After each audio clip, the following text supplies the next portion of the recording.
তা মা হ্যাঁ কেমন লাগছে আজকে বিশ্বকর্মা পুজোর আগের দিন তোমাকে যে আমি 7টা থেকে দোকানে আনলাম, তোমার এক্সপিরিয়েন্সটা কেমন সেটা বলো।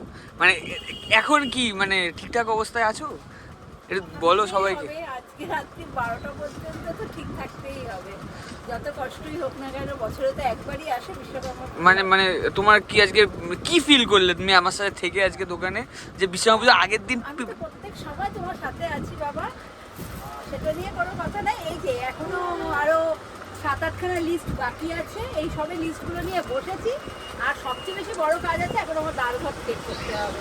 কালকে থেকে যে না না ডাল ভাত আসল check করেছি, আসল জায়গাটা দেখাও, এই জায়গাটা দেখাও।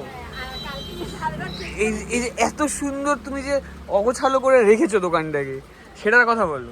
কালকের পরে আবার গোছাবো, আবার দুর্গাপূজার জন্য প্রস্তুতি নেবো, আবার গোছাবো। না, এখন লোকজন মনে করে লোকজন বললো যে এইভাবে নোংরা করে রেখেছেন কেন। কোথায় নোংরা? এটা দশকর্মার দোকান, এর থেকেও বাজে অবস্থা থাকে, কিছু করার নেই।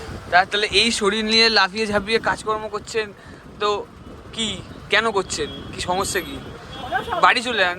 না, ভালো থাকার জন্য। আচ্ছা আচ্ছা, এই ব্যাপার, ওকে। একদম। এটা হলো আমার একটা অক্সিজেন নেওয়ার জায়গা।